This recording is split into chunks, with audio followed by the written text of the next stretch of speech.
Hi, I'm Lucy A. McLaren, and I'm doing a reading from The Madman's Hope, the second book in my dark fantasy series, The Commune's Curse. And mild spoiler warning if you haven't read the first book, Awakening.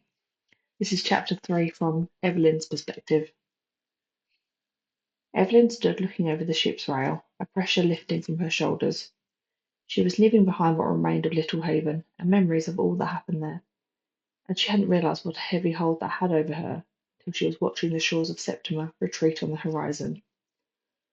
Arthur, the one who had taken everything from her, who had forced her to flee Little Haven, who had shown her that she was truly worth nothing. Was he alive or dead at the hands of the Commune? Was he one of those working at Lord Torrent's estate? Or was he taken to some unknown location to work at the Grand Magister's command? She didn't know, may never know, but one thing was certain. She was leaving behind the fear of somehow meeting him again.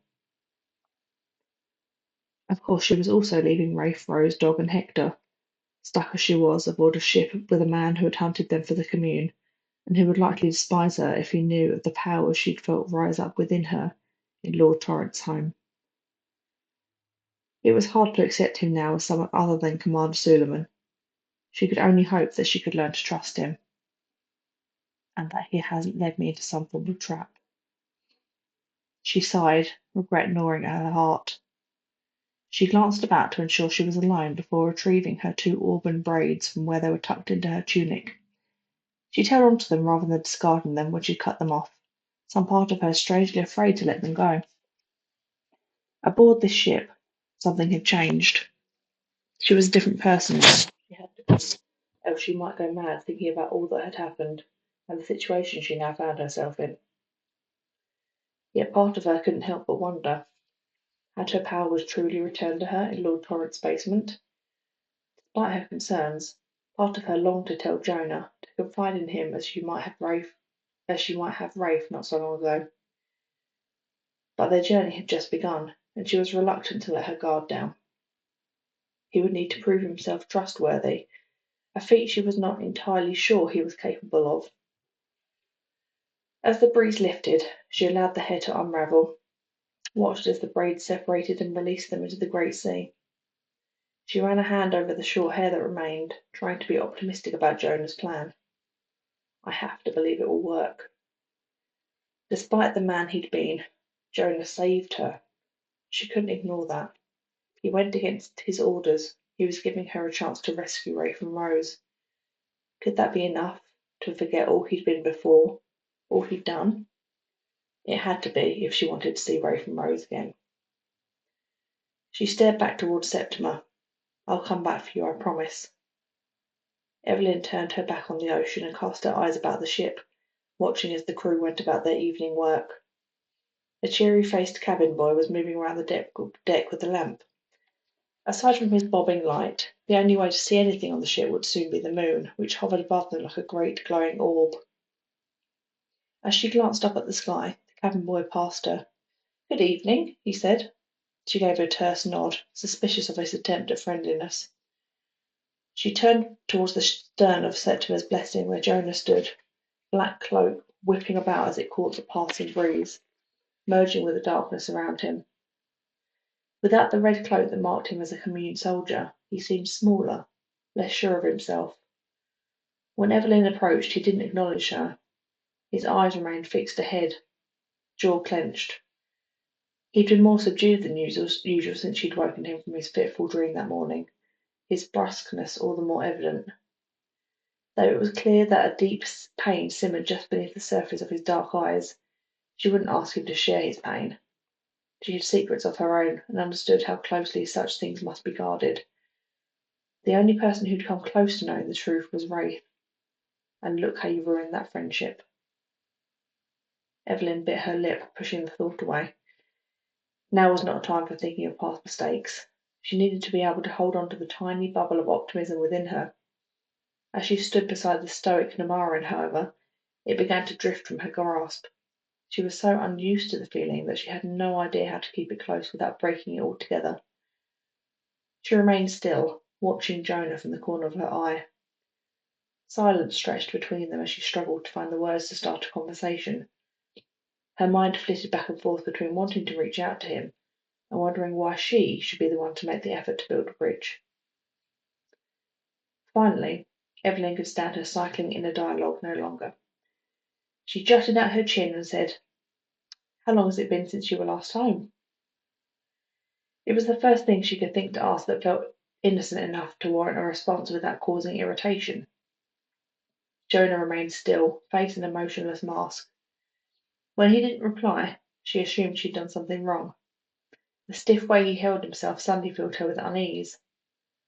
What if she had misunderstood the reason for his helping her? Have I fallen for some trap? Trusted someone I shouldn't have again? There might be things at play that she could barely even fathom. The game was ongoing, her place on the board as yet undetermined. At the back of her mind, a terrified voice whispered, "Be careful, there is danger everywhere, and on a ship you have no chance of escape." A shudder ran through her. She turned, wanting to flee to her cabin, to curl up in her hammock, to conceal herself from the prying eyes of the crew and the too cheerful Captain Nem. 13 years, Jonah said, halting her in her tracks. She returned to his side, placing her hands on the ship's rail.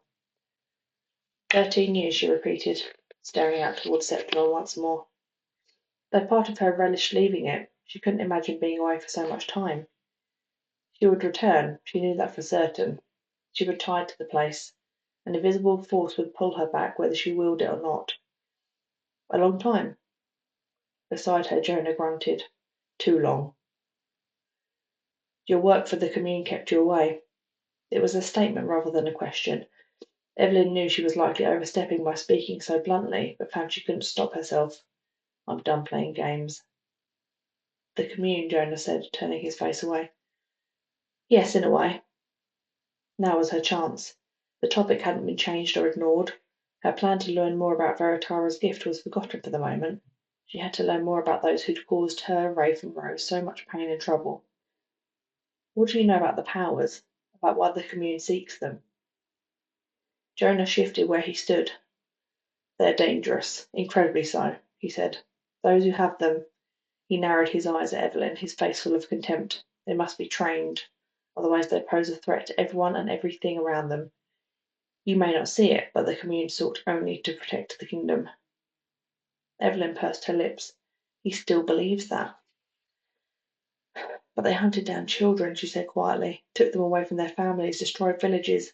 How is that right? Jonah exhaled. It is as I said, you do not see it. She scoffed. Well, what about me? I might have powers. Did you know that? Didn't you feel anything when we were in Lord Torrance? She closed her eyes briefly, seeing the bony figure on his stained mattress. That poor man, what became of him? Do not speak of that place, Jonah snapped. He rubbed a hand across his eyes before speaking again. In any case, you do not pose a threat to me. My mother consumed Veritara's gift before I was born.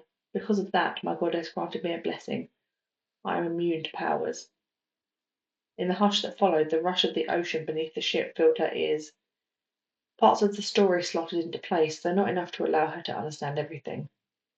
Immune, she said. So we, my friends and I, we never posed a threat to you. No, but you were a threat to the kingdom. Nomorans are the only ones blessed with such immunity, and even then it is. He trailed off with a brief shake of his head. Evelyn clutched the ship's rail, bit her lip. Now was not the time to argue with him about such matters, to force him into giving her more answers than he was yet willing. There was no going back. She was sailing to the Noman Islands. Their plan was her focus, had to be her focus. They would obtain this Veritara's gift that Jonah had spoken of, a way to take down the Commune, he'd said, to save Raif and Rose, to protect us all. Jonah remained impassive, staring into the distance, mouth a tight line. What about Lord Torrent? Evelyn said. You worked for him. Doesn't he have powers? When he touched me, I do not say his name. Evelyn blanched at the sharpness in his voice. She frowned. But that man in the basement, how can you defend him? What Lord Torrent did was, you should not speak of that which you do not understand. Jonah's voice was low, quivering, almost a growl. Though his face remained impassive, his shoulders and arms were taut. But you know! Jonah turned on her, eyes burning with fury, and then seeming to remember where he was and who might overhear. He exhaled and turned back to the ship's rail. Evelyn's cheeks warmed as though she'd been slapped. Beneath Jonah's sudden rage, all her convictions were smothered. She shrank away, crossing her arms across her chest. She was acutely aware of the nearby crewman. Part of her knew she should bite her tongue, that her words were best said when they were alone, well away from the possibility of listening ears. But she was too upset to care. "Why did you follow this man?" her mind whispered. "Oh, Evelyn, Evelyn, another mistake to contend with, another path you cannot turn back from, you stupid fucking idiot." She blinked back tears of shame, returning Jonah's glare. "You brought me here," she hissed, voice trembling. The desire for alcohol rose sharply up her throat. She gulped it back as best she could. "There are things I need to know, Jonah. You owe me that much." They looked at each other for a moment longer, but Evelyn could see he was unmoved by her anger and frustration. "He hasn't changed at all." With a sinking feeling in her gut and earlier optimism altogether burst, Evelyn stalked away. She barely acknowledged Captain Nem as he greeted her. She needed to be alone with a skinful of wine. And that is a chapter from The Madman's Hope, The Commune's Curse, Book 2, and that is available now, as is Book 1, Awakening. Both of them are available in paperback, ebook, and on Kindle Unlimited. So if you like multi-perspective dark fantasy stories, then do check out the series. Thank you very much.